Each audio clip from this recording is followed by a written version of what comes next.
Students, today here in continuation to the electrolytic conduction where we talked about that conduction of an electrolytic solution can be calculated in four terms. These are conductance, conductivity, molar conductivity and equivalent conductivity. And further we discussed that these electrolytic conduction depends on 5 factors. Out of those 5 factors, one is concentration of solution. So today we have to discuss the variation of conductance, conductivity, molar conductivity and equivalent conductivity with dilution. Now what do we find? In general, for any kind of electrolyte, either you say strong or weak electrolyte, conductance, molar conductivity and equivalent conductivity increases with dilution. Dilution means when you add more solvent to a solution. An electrolytic solution is prepared, you add only solvent, more solvent, then it becomes diluted, its dilution increases. So now but it is observed that conductivity decreases, all the 3 values increases but conductivity decreases with dilution. Why this conductivity decreases with dilution? The reason is conductivity can be defined as the conducting power of all the ions present in a unit volume of solution. Like suppose we have 1 liter of solution having 50 ions. Now we add 1 more liter of water. Now we have 2 liters of solution still with 50 ions. So if you see per liter of solution you get 25 ions. So since conductivity depends that how many ions are present in per liter of solution, so we find that as with dilution number of ions per liter solution decreases, so conductivity also decreases. Now further we have to discuss that we talked that conductance, molar conductivity and equivalent conductivity increases with dilution. So here we have to discuss the variation of molar conductivity with dilution. And remember, either you have a strong electrolyte or you have a weak electrolyte. In both the cases, molar conductivity increases with dilution. No doubt reasons are different, but I repeat, for a strong and for weak electrolyte, for both molar conductivity increases with dilution. Here what we observe, we plotted this graph of molar conductivity at given concentration against square root of concentration of solution. Now you just see this graph. So what you find?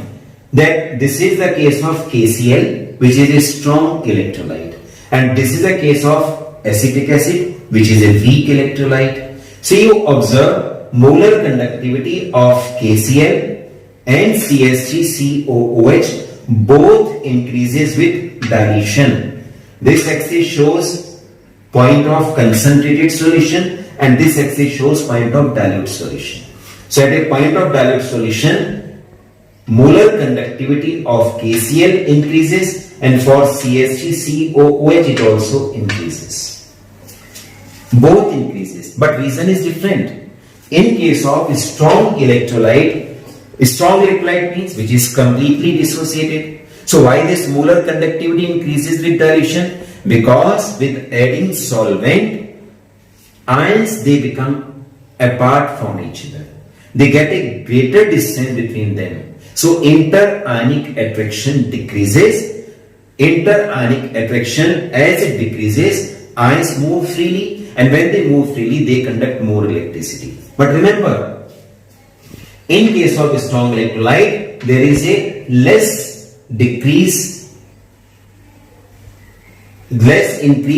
in the molar conductivity with dilution.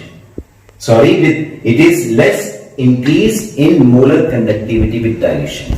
But in case of weak electrolyte, we find a sharp increase in molar conductivity with dilution. So now point is there. Why? What is the reason for weak electrolyte increase in molar conductivity with dilution? Because for weak electrolyte, or in case of weak electrolyte, we notice that in these electrolytes, with every dilution, it dissociates more. So with every dilution, in case of weak electrolyte, number of ions increases, and with every dilution, molar conductivity increases. And more, it shows a more increase in comparison to strong electrolyte, and main reason is because in every dilution, weak electrolyte dissociates. Secondly, in case of a strong electrolyte with dilution, molar conductivity increases and we get a limiting value. Lambda m naught shows a limiting value of molar conductivity, that is, there is no further increase in molar conductivity of strong electrolyte anymore on adding more solvent. But for weak electrolyte, as and when you add solvent, molar conductivity keeps on increasing. It keeps on increasing. You add more solvent, it increases more. But in case of strong electrolyte, it becomes a constant value after certain dilution. That's why for a strong electrolyte, we apply a relation.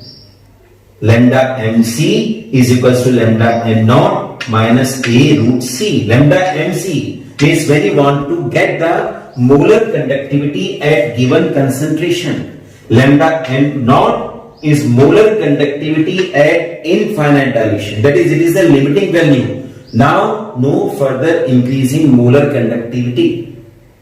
A stands for a constant. It is very clear. It depends on what is the nature of electrolyte, what is the nature of solvent, and what is the temperature. And root C, it is for concentration definitely.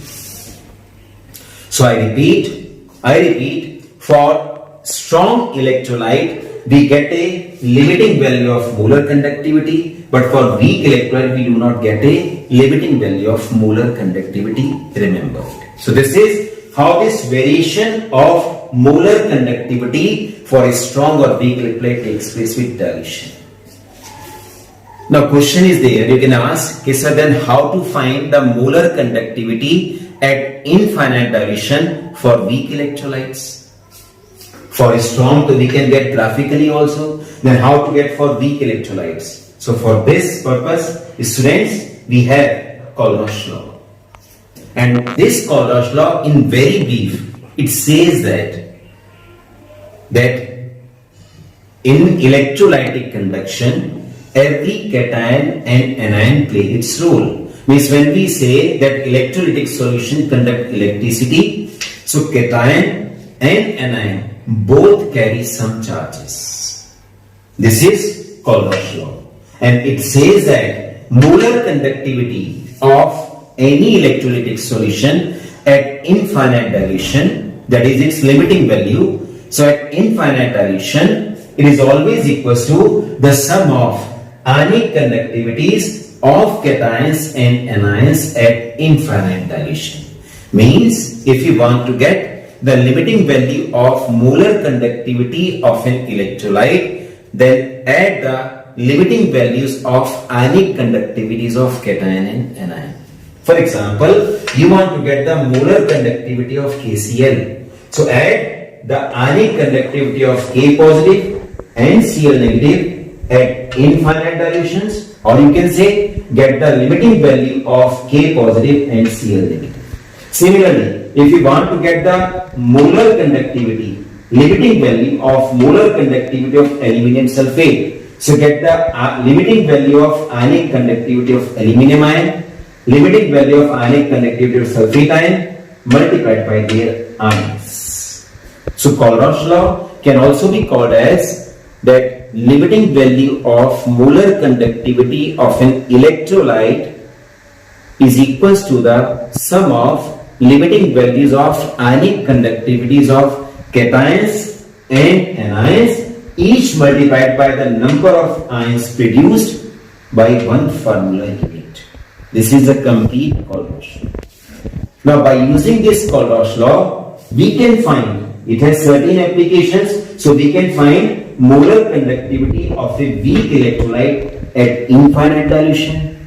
Even we can also find the degree of dissociation of an electrolyte alpha lambda Nc upon lambda m naught. I am sure you are very clear. Lambda Nc molar conductivity at given concentration, lambda m naught molar conductivity at infinite dilution.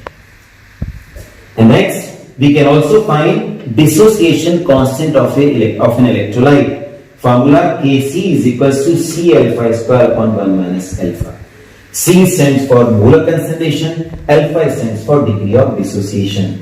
And last but not the least, we can also find solubility of any salt. And this is solubility is equals to kappa. Kappa stands for conductivity. So solubility is equals to kappa into 1000 upon molarity.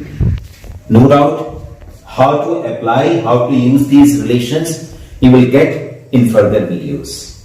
Thank you, enjoy, and we'll talk later.